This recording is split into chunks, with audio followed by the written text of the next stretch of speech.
진정한 성도는 어떤 사람인가? 한번 따라해 보실까요? 진정한 성도는 어떤 사람인가? 자, 옆분하고 이렇게 축복해 보세요. 좋은 성도 되세요. 로마서의 핵심 구절은 어느 구절일까요? 어떤 분들은 로마서 8장이라고 말하지만 저는 로마서의 전개는 1장 16절 17절에서부터 시작된다고 생각합니다.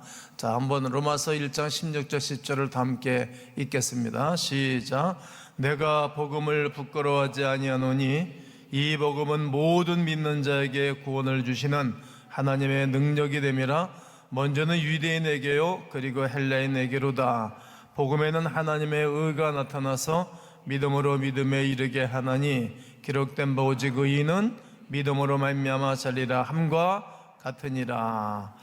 아멘. 이런 하나님의 복음을 위해서 로마서가 쓰여졌습니다. 헬라인이나 유대인이나 이방인이나 누구든지 하나님을 믿으면 하나님의 자녀가 되는 것, 이것만큼 더 놀라운 은혜는 없습니다. 그리고 믿음으로 말미암아 살리라 함과 같음이라.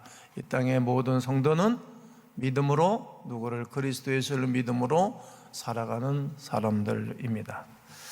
이 복음을 설명하기 위해서 말씀은 이렇게 이어가는데 18절을 한 번 더 읽겠습니다. 시작. 하나님의 진노가 불의로 진리를 막는 사람들의 모든 경건하지 않음과 불의에 대하여 하늘로부터 나타나느니 하나님의 진노와 심판은 거짓이 없습니다. 하나님의 사랑과 은혜도 틀림이 없습니다만 심판과 진노는 임하는 것입니다. 누구에게요? 의를 행하지 않는 자에게, 그리고 믿음으로 산다고 하지만 회개치 않은 사람들에게도 누구에게든지 진노가 임하는 거예요.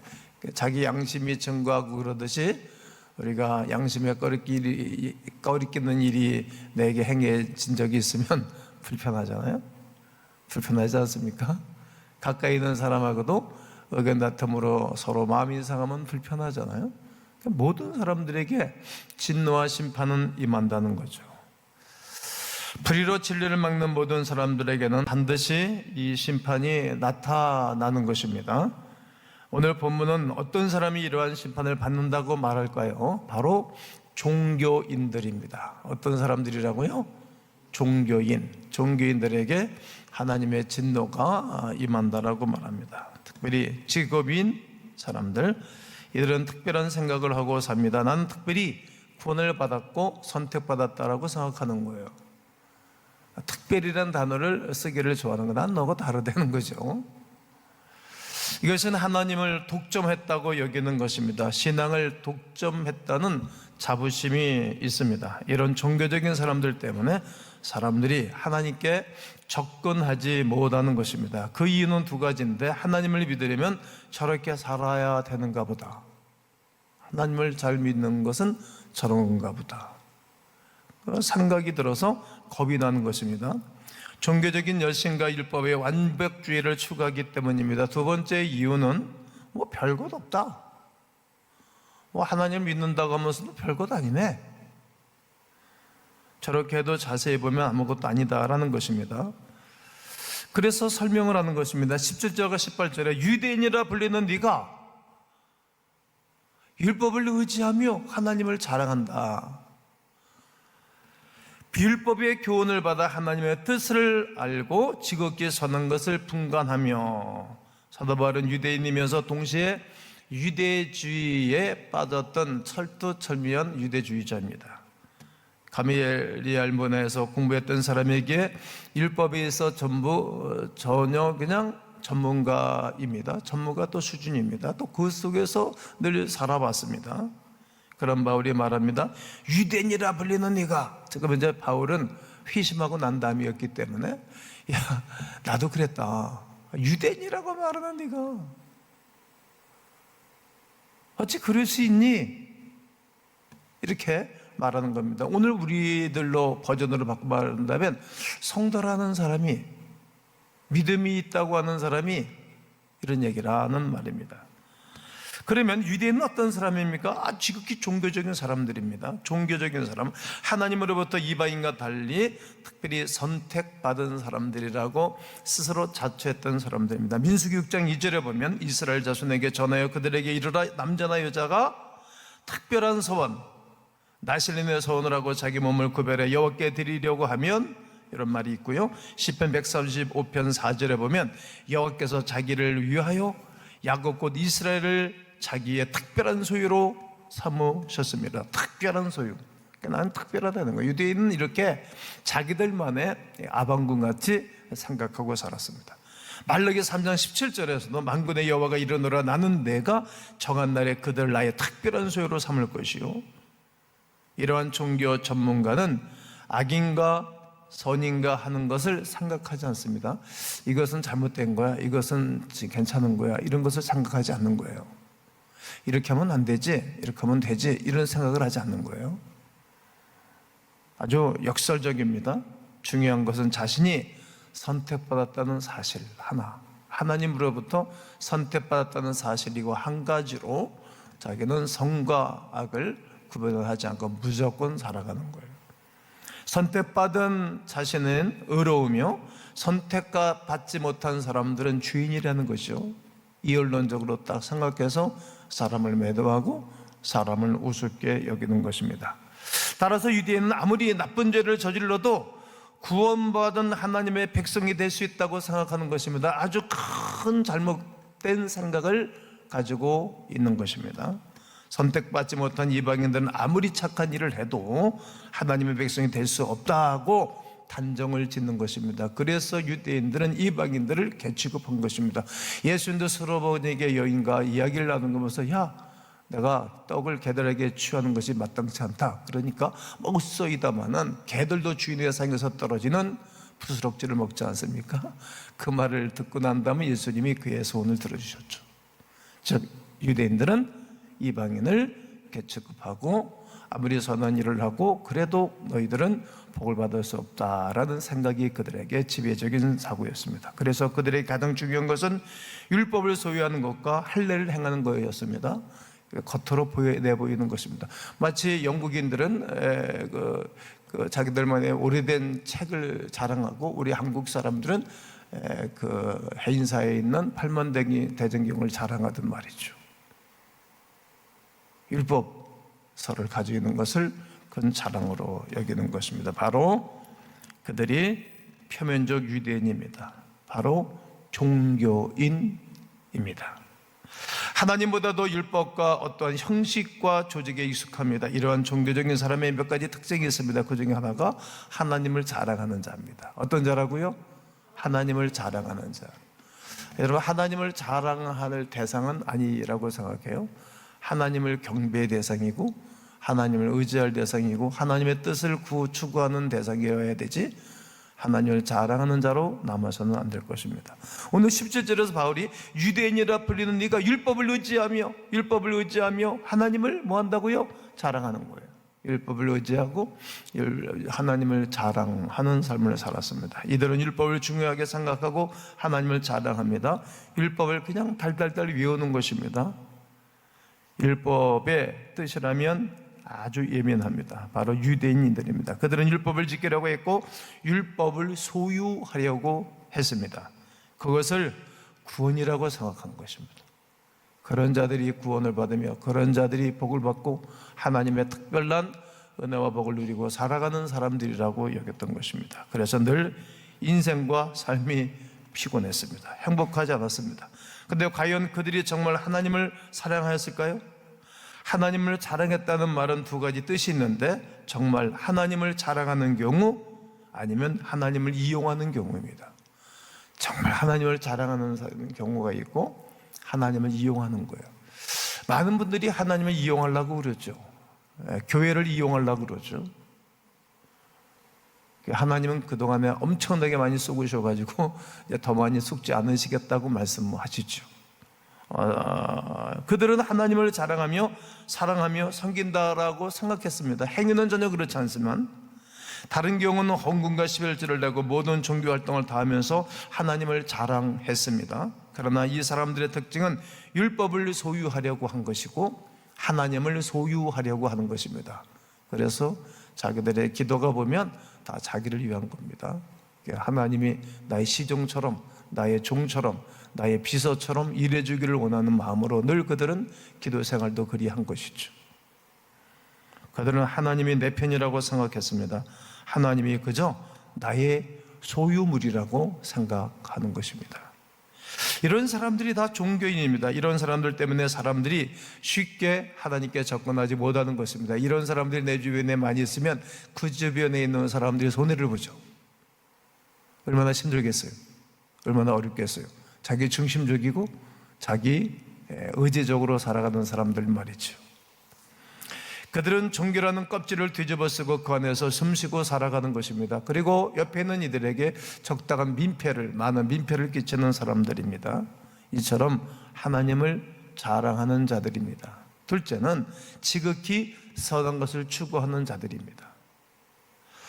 오늘 18절 하반절에 보면 율법의 교훈을 받아 하나님의 뜻을 알고 지극히 선한 것을 분간하며, 율법의 교훈대로 하나님의 뜻대로 그들은 지극히 선한 것을 추구합니다. 이런 사람들일수록에 얼마나 자기 자신이 위대한지에 대해서 감격해하고 있습니다.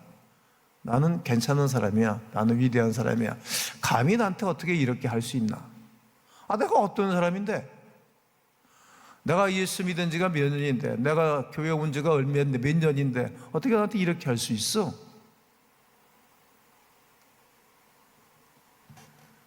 여러분, 11절을 제일 먼저 하면 제일 빨리 놀래고 그런 사람이 누군지 아십니까? 자기 자신이거든요.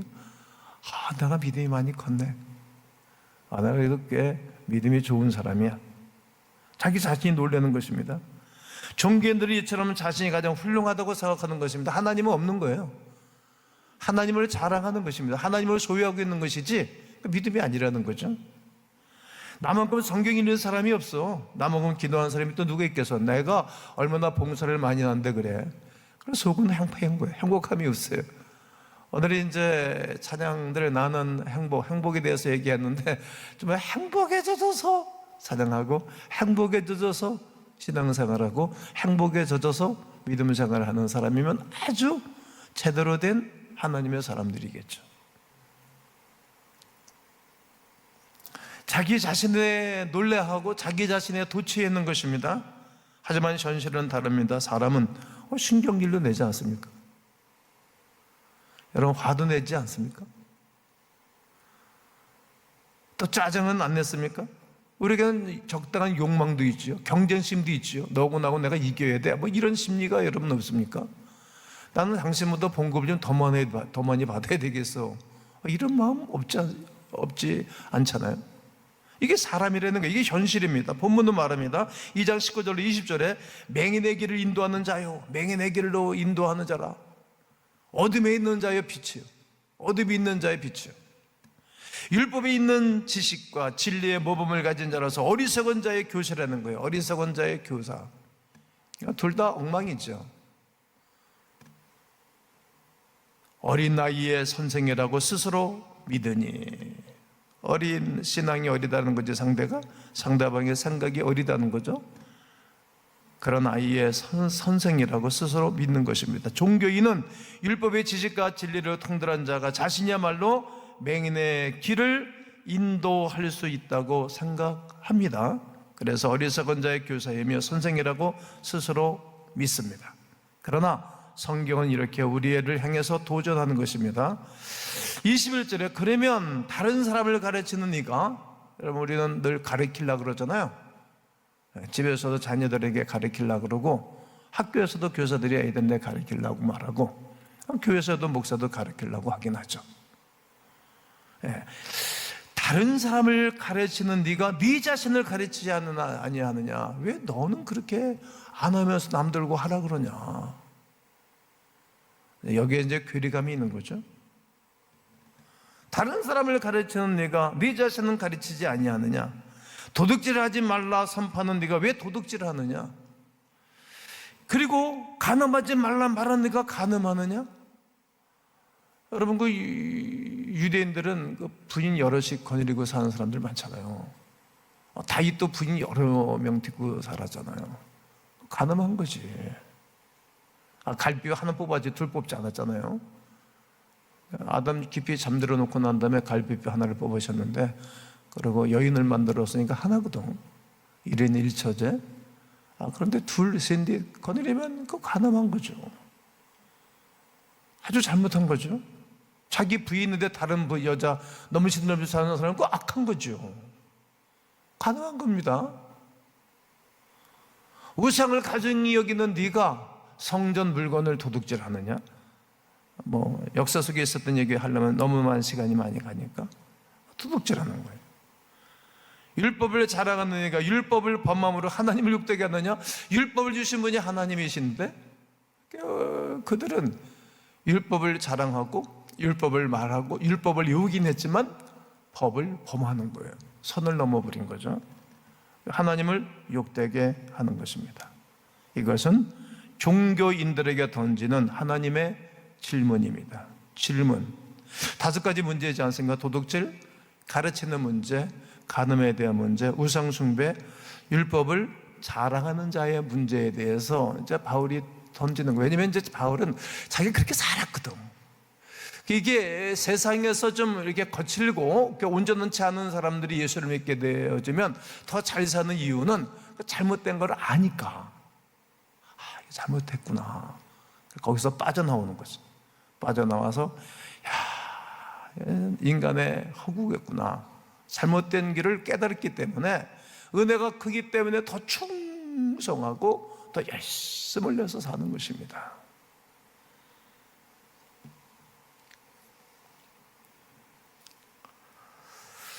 이런 것을 가지고 종교인들이 살아왔습니다.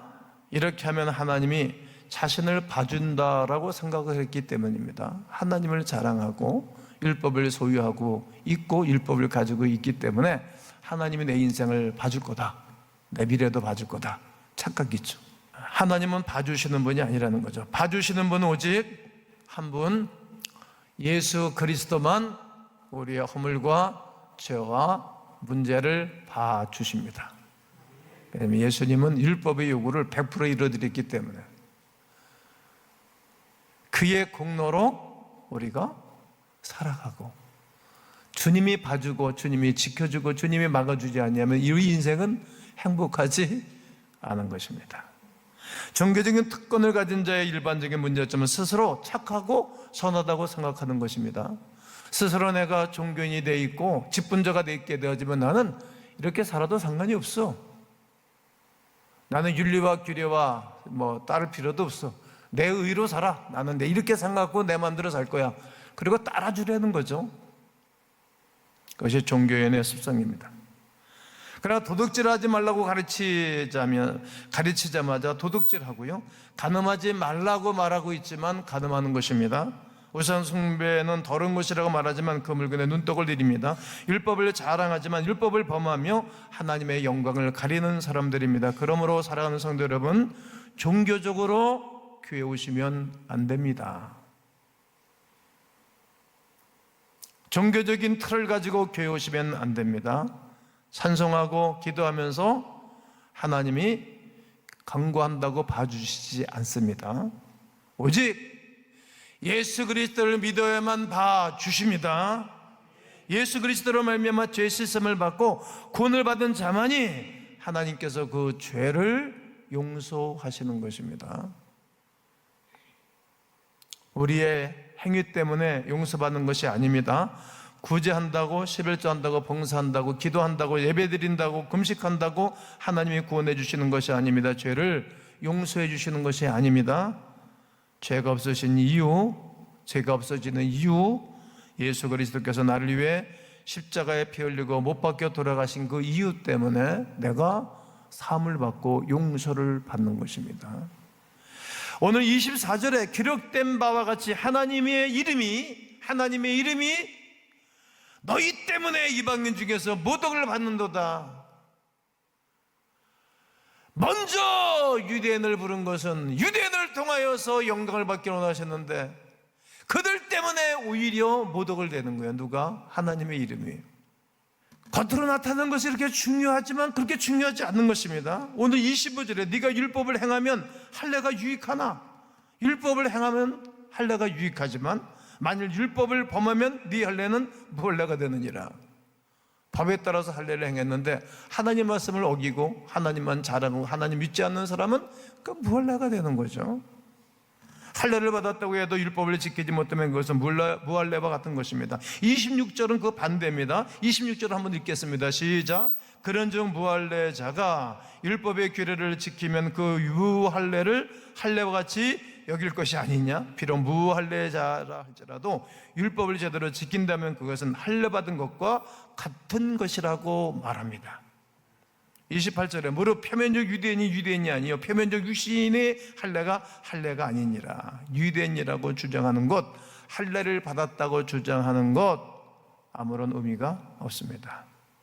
우리의 종교성이 우리를 구원해 주지 못하기 때문입니다. 너무나 많은 교인이 자신의 종교성으로 구원받았다고 생각하는 것입니다. 그래서 익숙해지면 구원이 있다고 착각하죠. 교회 계속 나오다 보면 괜찮다고 생각합니다. 물론 계속 나오다 보면 어느 날 바람이 훅 불어서 성령의 바람이 불어서 예수를 믿고 영접하는 분들도 있습니다. 가능성이 있습니다. 그러나 이 교회에 매일 나왔다는 것 자체가 구원을 보장하는 것은 아니라는 사실입니다. 기억해야 됩니다.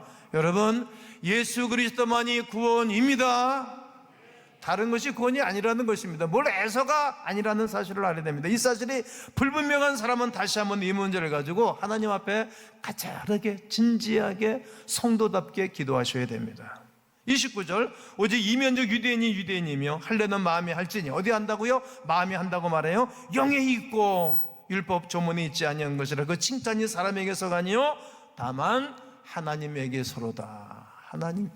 하나님이 칭찬한다는 것. 사람이 칭찬하는 거 중요하지 않습니다. 하나님이 칭찬해야 중요한 것입니다. 참된 구원은 유대인이냐 아니냐, 할례를 받았느냐 할례를 받았지 않았느냐가 중요한 것이 아닙니다. 행위가 의롭고 선한가 착한가에 있지 않습니다. 오늘 29절 말씀대로 구원은 문자가 아닙니다. 어디에? 영. 내 영에 하나님의 구원의 역사에 동참됐는가 아닌가가 중요한 것입니다. 여러분 영혼이 구원받은 것이 확실하십니까? 그렇다면 오른손을 들고 아멘 하시기 바랍니다. 여러분 영혼이 구원받았다고 확신하십니까? 오른손 들고 다시 아멘 해보세요. 여러분 확신하십니까? 그렇다면 여러분은 예수 믿는 사람입니다. 확신이 없다면 오늘 예수님 영접하시죠. 그리스도 예수께서 내 대신 내 맑고 피 흘리고 죽으신 그 공로 앞에 내가 씻어야 돼요. 잘라야 돼요. 그러면 죄가 사라지면 예수님이 영접하기도 쉽고 성령의 임재하심이 여러분 가운데 있어서 물과 성령으로 거듭나고 물과 성령으로 새로워지는 귀한 시간 되시기를 주님의 이름으로 축원합니다.